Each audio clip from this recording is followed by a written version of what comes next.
I found out she was secretly recording our arguments to prove her point to her friends. I didn't get mad. I just started responding to her in perfect legal jargon.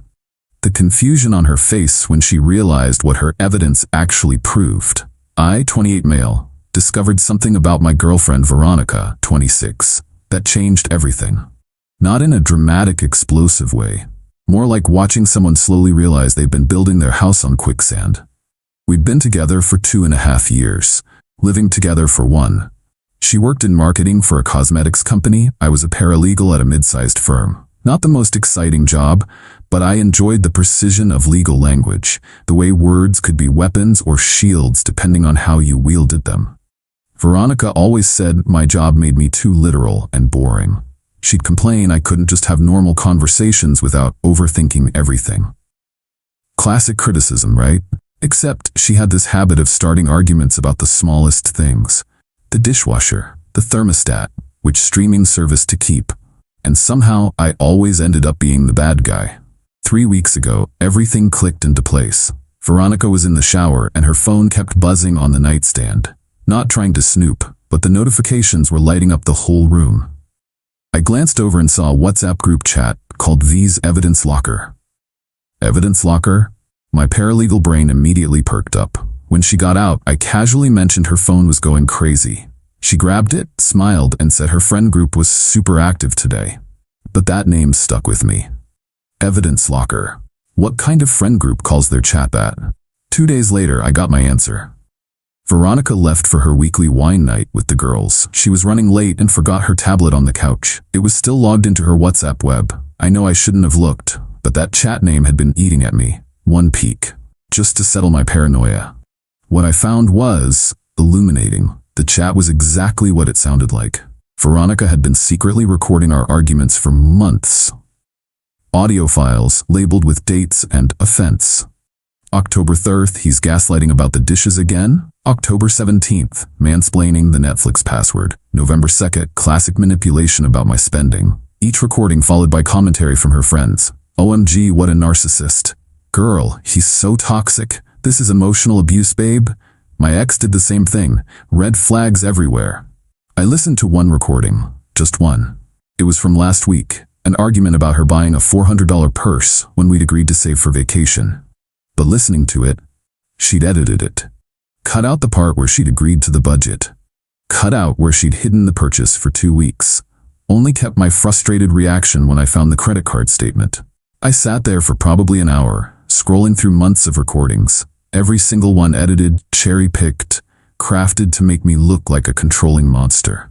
The friend group eating it up, feeding her narrative, telling her she deserved better. The thing is, I wasn't even mad. I was fascinated. She built this entire victim narrative, complete with evidence, and her friends were her jury. But she'd made one crucial mistake. She'd never dated someone who understood evidence law. I closed the tablet, put it exactly where I found it, and started planning. The next morning, Veronica started her usual morning routine, complaining about something trivial to spark an argument. This time, it was about me forgetting to buy her specific oat milk brand. I specifically said unsweetened vanilla, not regular vanilla, she snapped, phone mysteriously propped against the coffee maker. Time to test my theory. I acknowledge your frustration, I responded calmly. However, I must respectfully note that no prior verbal or written communication specified the subcategory of vanilla flavoring. The standard interpretation of vanilla oat milk, absent additional qualifiers, would reasonably include sweetened variants. She blinked. What? Furthermore, I continued, maintaining perfect composure, I reference our established precedent from September 14th, wherein you stated, and I quote, "Any vanilla oat milk is fine." This creates an estoppel situation, preventing you from now claiming specificity was required.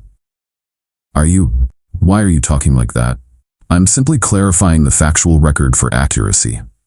She stared at me, clearly trying to figure out if this was worth recording. But how could she send her friends a recording of me speaking like a law textbook? They'd think she was the weird one for dating someone who responded to oat milk complaints with legal precedent. This continued for a week. Every attempt at starting an argument met with perfectly structured legal responses. No emotion, no frustration, just clean, clinical language that made her complaints sound petty. You never want to go out anymore. Objection. Assumes facts not in evidence. I have proposed 3 social outings in the past 10 days, all declined by opposing party. You always take your mom's side. I must contest the characterization of always.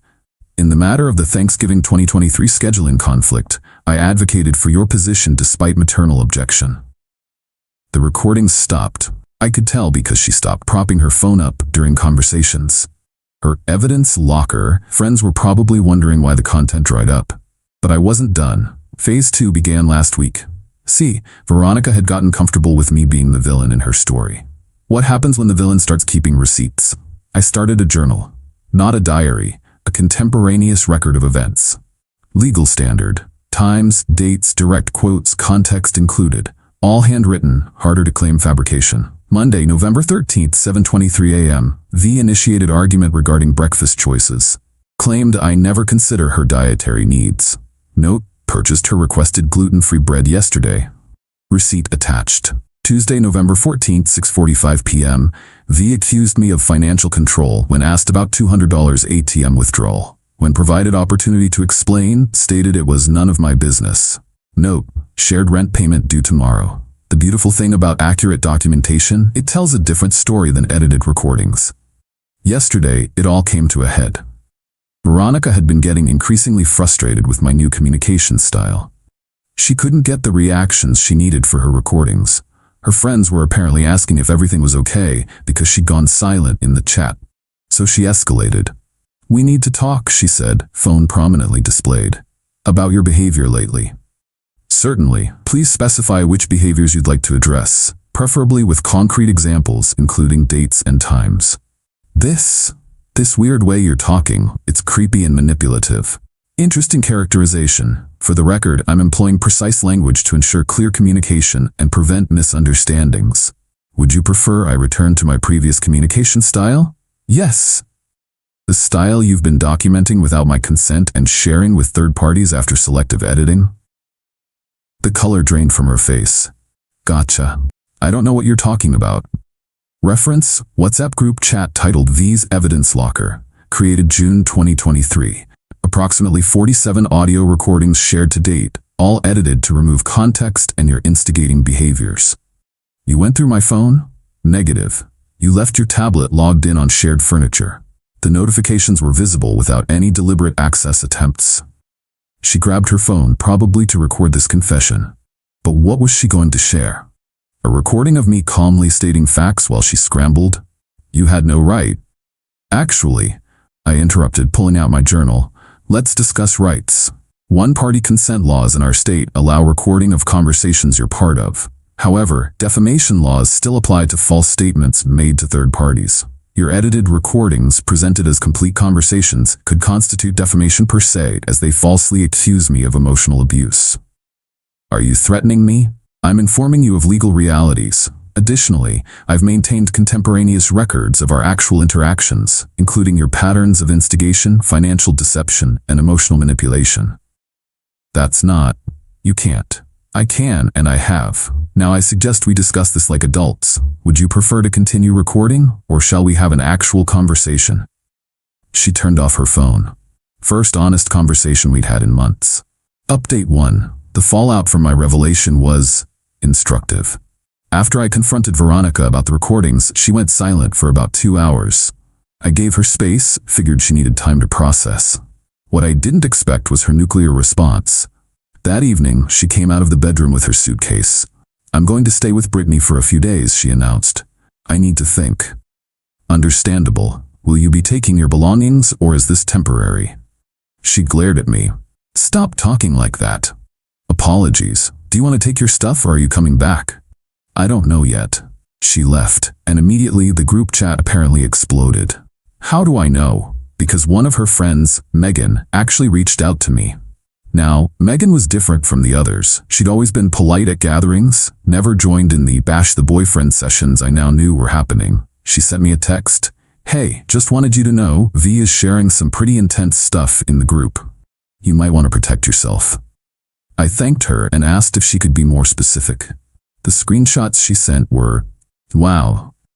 Veronica had told the group I was psychologically torturing her with legal manipulation, that I'd been documenting her every move to build a case against her. The narrative was that I was an abusive controller who used my legal knowledge to gaslight her. But here's where Veronica made a critical error. She shared one of her recordings to prove her point. An unedited one, in her panic. It was from 2 months ago, an argument about her canceling our anniversary dinner to go clubbing with friends. In her edited version, she'd only included me saying, "You always do this.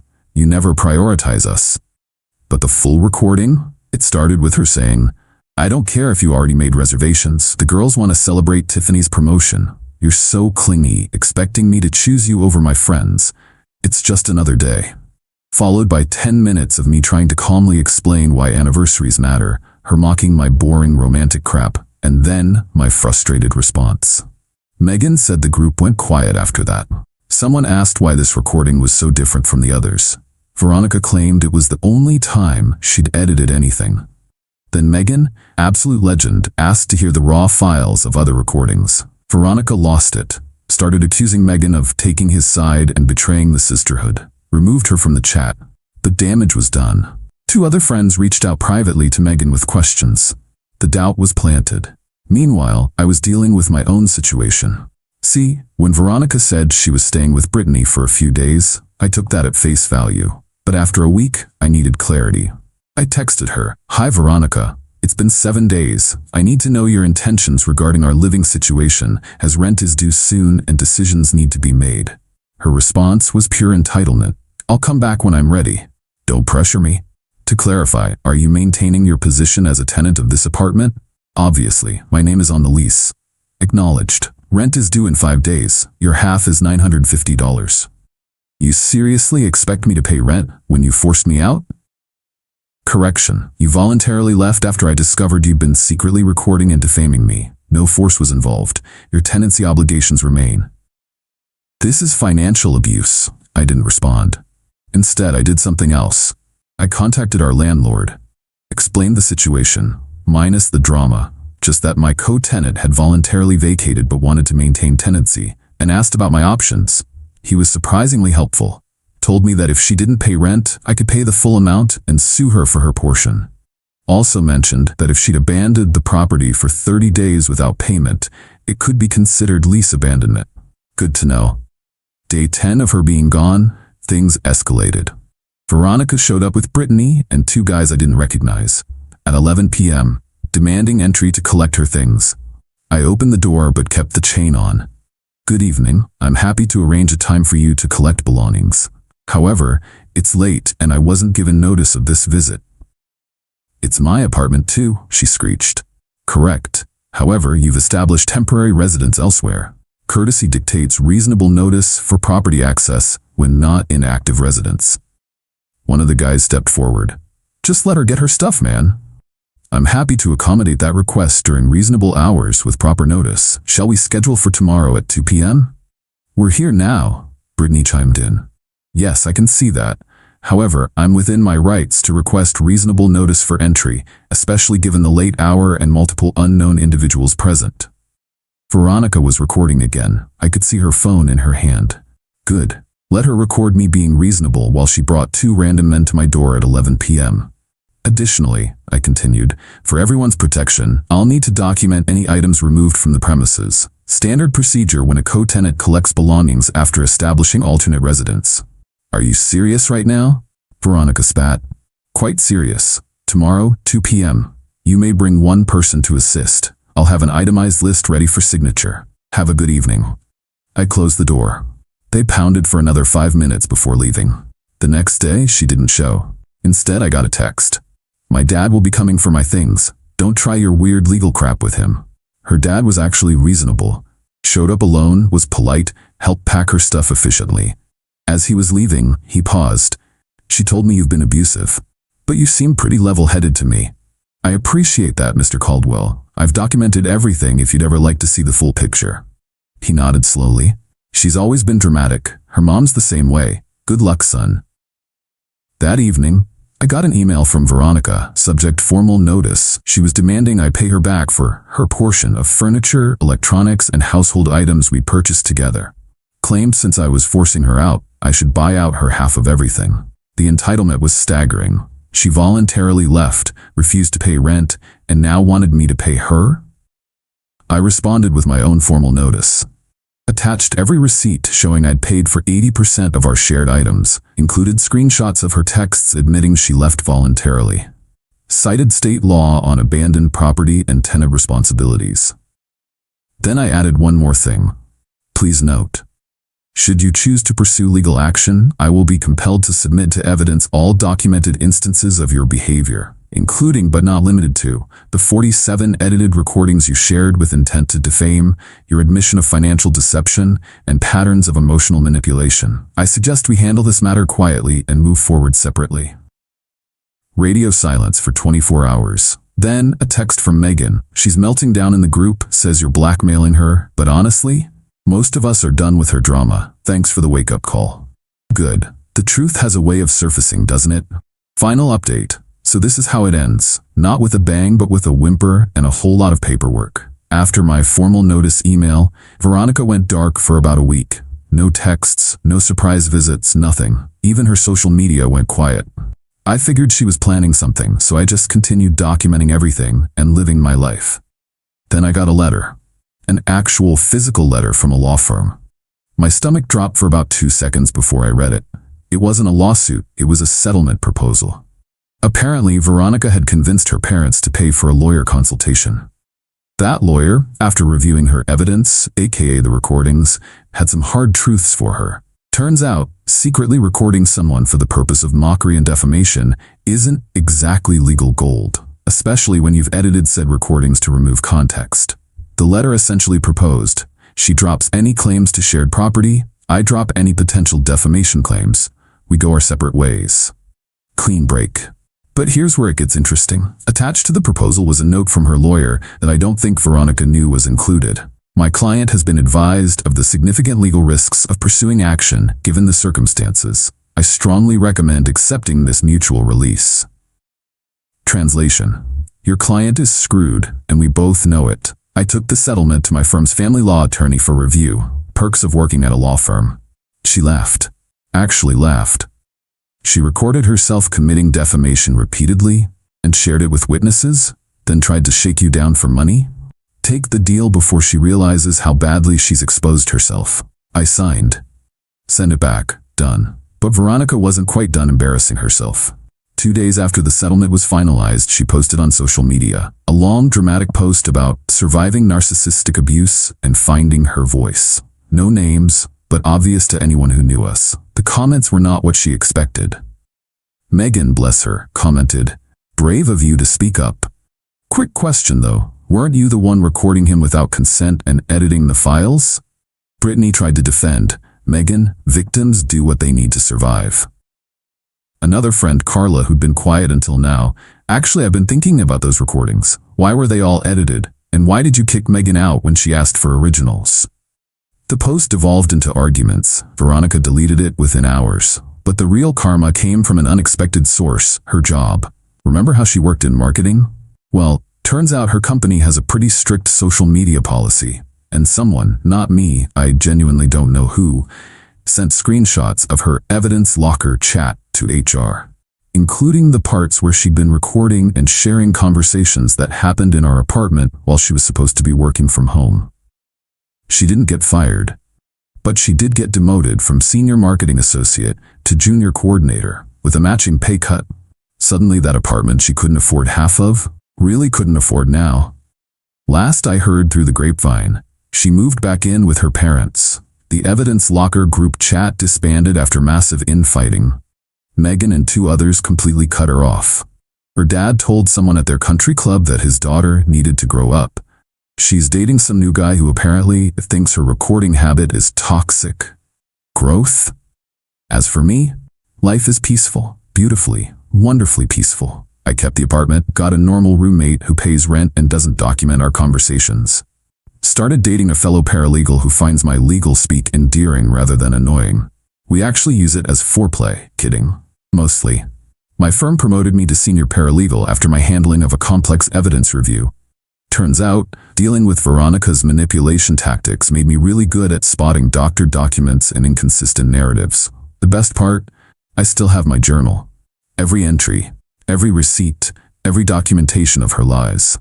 I don't need it anymore. But there's something satisfying about having a physical record of the truth, especially when someone tried so hard to rewrite reality. Veronica wanted to build a case against me. She wanted evidence of what a terrible person I was. She wanted her friends to validate her victim narrative.